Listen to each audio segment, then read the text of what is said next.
Salve omnibus. So what to me is most objectionable about anarcho capitalism? Well, I don't know, Mr. Mustachioed 3D Glasses Man. What is most objectionable to you about anarcho capitalism?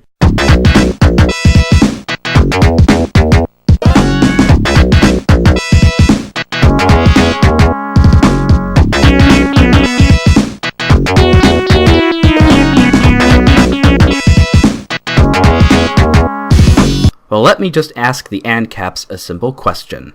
How is anarcho-capitalism supposed to address individuals in society who cannot defend themselves and are dependent on others? Well, if someone is unable to do something for themselves, they'd be free to seek out someone else who is willing and able to do it for them. And if there's a significant number of other people who are also unable to do this for themselves, there'll be a strong market incentive for someone to provide the service to them. Now, I'm specifically talking about the poor, the disabled, the elderly, and children. Especially children. Think about the children! Two similarities among these groups is that 1, they are incapable of realistically defending themselves and their property, and 2, they're all dependent on other people for support. Now, to address the first point, a child, and so there's no exceptions. Let's say a 3-year-old child is completely incapable of defending themselves against somebody who would abuse or exploit them. And this is generally similar for the other groups as well. They are incapable of defending themselves, and we cannot realistically expect them, or would ever want them, to have to defend themselves. I don't believe there's any ANCAPs who actually expect 5-year-olds to be able to defend themselves. What they argue is that the responsibility for ensuring the protection of children should fall on parents, not the state. To address the second point, all these groups are dependent on others. Children are dependent on their parents, the poor and disabled on various organizations and individuals, the elderly are on either a nursing or assisted living home or their family. And what do all of these things have in common? If you answered, they don't require a state, then congratulations. You see why this makes a lousy argument against anarcho-capitalism. So why am I stating this? Because the idea of the non-aggression principle immediately falls apart when you realize that people are not equal and that the NAP only seems to function because it assumes that everyone has an equal ability to defend themselves. Mr. Strawman!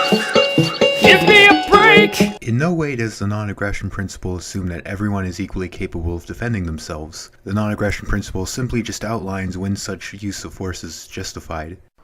This is fundamentally important because in the absence of law, the ANCAPs expect us to individually defend ourselves and property, and with the above groups, this system is simply incapable of protecting major segments of society. Actually, under the non-aggression principle, defense of others is considered equally legitimate as defense of self. So if I'm walking down the street and I see a dude getting a snot beat out of him, I'd have the same right to intervene and use force to defend that person as I would myself if I were the one getting a snot beat out of. And the fact is, people do not live in solitude. We depend on other people, and they depend on us. In no way does anarcho-capitalism demand living in solitude. We're not against being interdependent with others. We're merely asking for a choice on who we do business with. And we depend on a system of law to ensure that the members of society who will not respect others' rights are deterred and punished. So please explain to me how anarcho-capitalism is supposed to protect children from being abused. Well, that's kind of the parents' job.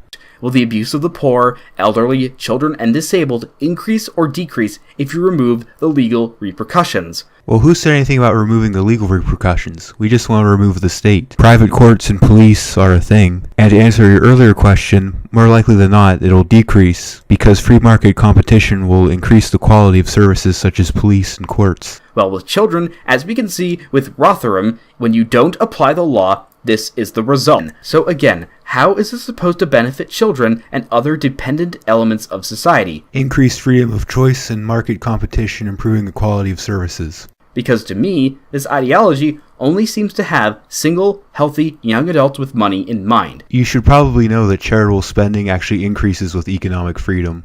But even then, if you abolish the state, you're going to be screwed as well because the power vacuum will be filled by the person with the biggest army and the most money, and do you think he gives a fuck about the NAP?